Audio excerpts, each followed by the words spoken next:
In 2012, in picturesque Charleston, South Carolina, Emily Carter made a desperate decision that would change her life forever. What would you do if, for fear of losing the one you love, you created a lie so profound it threatened to destroy everything you built? This is the story of a woman who, in her attempt to control love, almost lost everything. How do you rebuild trust when the very foundation of your relationship has been a sham? And is it possible for the most selfish act to become the catalyst for a deeper truth and a more honest love?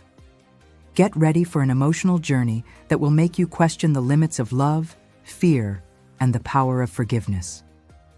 My name is Emily Carter. This is the story of a mistake that changed my life forever. A story about love, fear, and the consequences of trying to control what cannot be controlled. It was a crisp April morning in the year 2012 in Charleston, South Carolina. The sun was rising slowly, painting the sky with shades of pink and gold.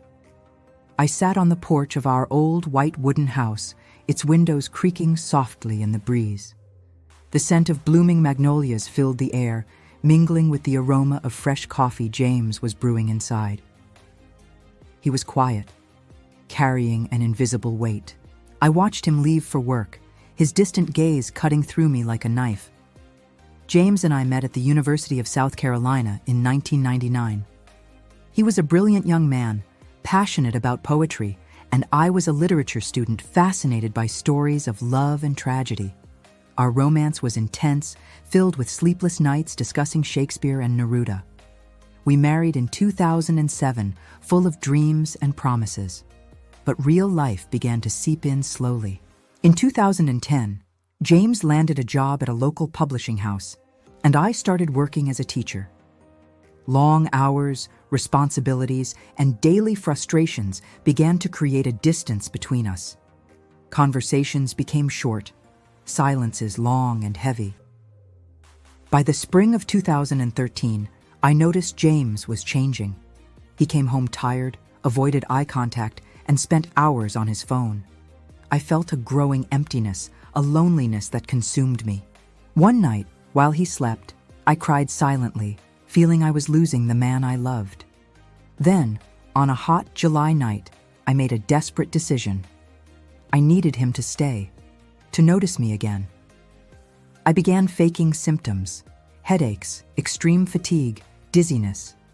I researched illnesses online, choosing one that was serious but not fatal, an autoimmune condition that could explain my weakness. At first, James was worried. He accompanied me to doctor's appointments, held my hand during tests, and read his favorite books to me at night. The house came alive again, but I knew it was a lie. Every smile he gave me was a dagger in my chest. By August, the lie weighed heavily.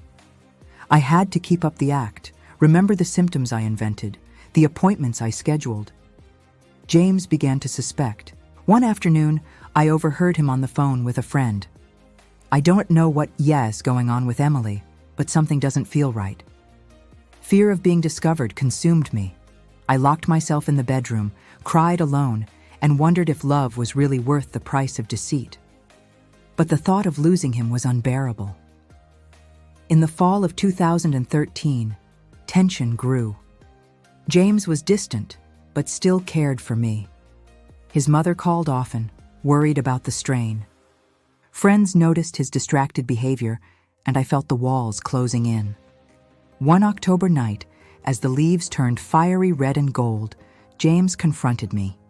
His eyes were full of pain and confusion. "Emily, why are you doing this? I love you, but I can't live a lie." I broke down. I confessed everything: the fear, the loneliness, the desperate need to keep him close. Tears streamed down my face as he listened silently, his expression heavy with sadness. The silence that followed was heavier than any words. James pulled away, and the distance between us became a chasm. The house, once full of life, felt like a mausoleum of broken memories. In the months that followed, I tried to fix the damage. I apologized, tried to explain, but trust was shattered. James seemed lost, and I felt guilty for destroying what I loved most. In December, with winter blanketing Charleston in rare, silent snow, James packed his bags. "I need space," he said, his voice firm but sad. I was left alone, staring into the void I had created. Christmas passed without joy. Lights twinkled on the street, but inside me was darkness. I wondered if I could ever repair what I had broken. In early January of 2014, James called. His voice was hesitant, full of doubt. "Emily, I don't know if we can fix this, but I want to try." We began to talk, slowly. Every word was a bridge over the abyss we had created. There were tears, raised voices, moments I thought it was over. But there was also hope. We learned that true love cannot be forced or faked. It must be honest, respectful, and free. By the spring of 2014, we were rebuilding. Not a fairy tale, but something real, fragile, and beautiful. I understood that my attempt to control James almost destroyed us, but it also taught me the value of vulnerability. And yet, as I look back, I wonder, was the price I paid worth it? Or did the scars of my deception leave wounds that would never fully heal? That phone call from James in January of 2014 was a ray of sunshine amidst the darkness. I remember sitting in the living room armchair, the phone trembling in my hand as his words echoed in the silence. Snow still covered the rooftops of Charleston, but inside me, a small flame of hope began to warm the cold that consumed me. Our first conversations were difficult, filled with hesitation and pain. We met at a cafe in the historic downtown near Waterfront Park, where seagulls cried over the harbor. The smell of coffee and the salty Atlantic breeze couldn't mask the tension between us. James looked at me with a mix of love and hurt, and I felt the weight of every lie I had told. He asked me why I had done it. I tried to explain the fear, the insecurity, the feeling that he was drifting away. I spoke about the pressure I felt, the idea that our love, which had blossomed so intensely at the turn of the millennium, was wilting under the weight of adult life and the societal expectations that surrounded us since the 2000s. James, in turn, confessed that he also felt lost. He was overwhelmed with work at the publishing house, which was undergoing significant restructuring in 2013, and with the pressure of being the provider. He admitted he felt suffocated, and that my fake illness, though painful, made him realize how much he still cared. Weeks turned into months of couples therapy.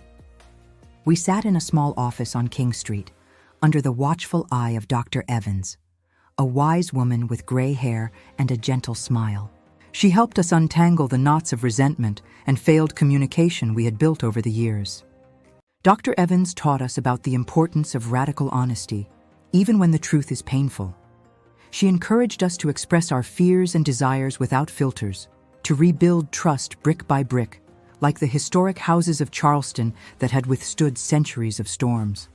I started writing a diary, recording my deepest thoughts and feelings.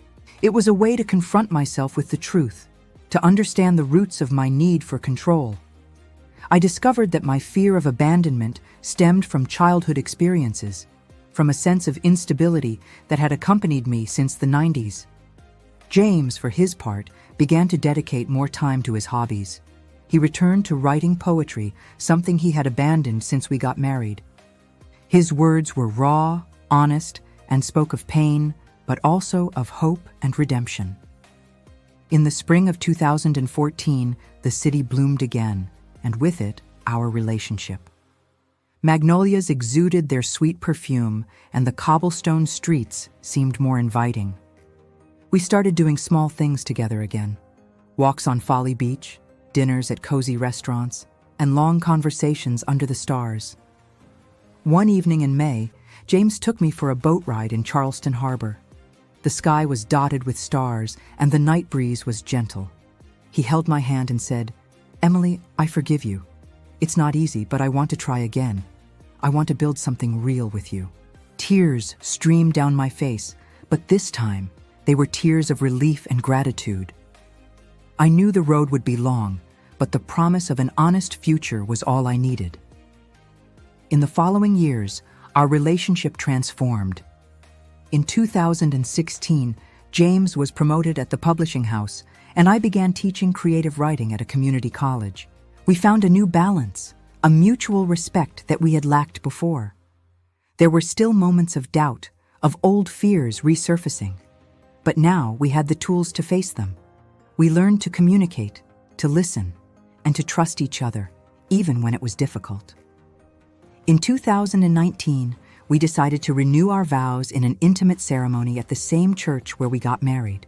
It wasn't a grand event, but a silent testament to our renewed commitment. The words we exchanged were more meaningful than the first, for they were forged in pain and overcoming. The pandemic of 2020 brought new challenges. Isolation, uncertainty, everything tested our resilience. But unlike before, we faced it together.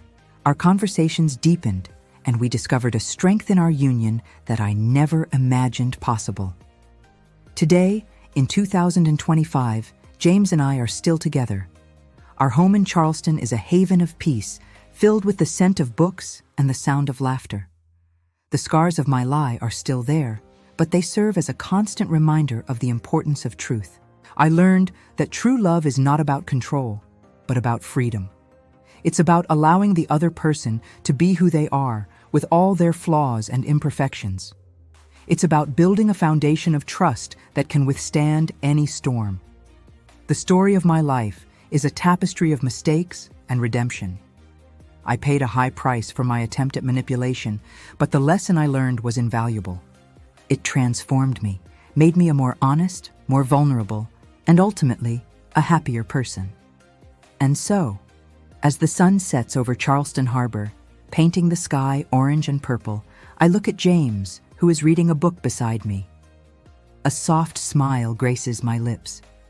Life is unpredictable, but with him, I know I can face anything. The final question isn't whether the scars healed, but whether the journey was worth it. And the answer, for me, is a resounding yes. This was another incredible story from our channel. Life teaches us that it's never too late for justice, revenge, or redemption. Every story you heard here is real, experienced by people who found strength when everyone thought they were defeated. If this story moved you, tell us in the comments. What do you think about this situation? Your opinion matters to us. Don't forget to subscribe to our channel and activate the bell so you don't miss any of our exciting stories. We have new tales of betrayal, intrigue, and revenge every week. Share this video with someone who needs to know that it's never too late to fight for it properly. Sometimes the best revenge is living well and showing that it's possible to solve all problems. Thank you for being part of our community. Until the next story, remember, every ending can be a new beginning. See you in the next video.